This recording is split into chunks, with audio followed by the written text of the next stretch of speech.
voi tu ilal pa timba rosen policy presbytery Christian May Paul annual conference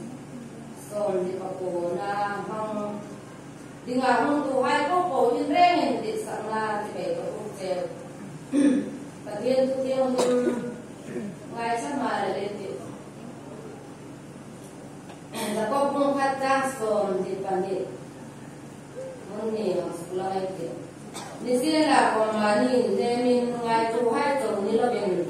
Tu kan tu hai long lem ro ire. FSC bung ni tak sama. Atau tak tu lalpa le asal nak tu ya tu tu hina ni ro. Dia bol kor hai tu itu tu tadi dia berat tu komplain ro.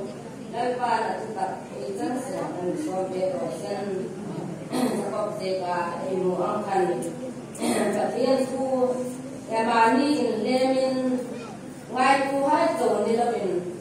tuan tu hai long ni lebih pro alisia katian tu ataka zon tu persung lading tun katian kal tu fam kimai tu ni angai tak kena lagi ting katian ni musulang pega katian ni akaran man zon pega man rose katian tu mat kong China mengai और कोई तथाले कनिन पाचे मने वैसु नुन छाहु लो भाई बिपेगा मोबे कन लेंग रम रमु शन शन कनाय को इन नम्मा नु कमिन पाक थेलवा कोन फेरे सा कोन नौ थेलवा तम तकन मुलाई पेनी को सि क्रिस्टियन ने पोल हाय ललवा कोन फेरे सहाय limsa taka lahin musang dinga kanu mang tawa nang manu lahin pa dinga hun chang lo hun thage ni be ki ro pui le lo kan di ron tu kan se itu ro pui tage kan langa lalpa nang ma tu ya ngai tu hai chong ni lawa so ma do tu ding hai kan di si hai kan langa nang man thar tage la nu sang kon tu hai ko lo le ngai tu na sin mi to bia len ding chen ni sin na ka nge che dal pa kan speaker ding la do lo kom nang man se na cha hai ni to ma hoi tu hun me lom ta hai mun i tu ro pui ta ga kan tu koi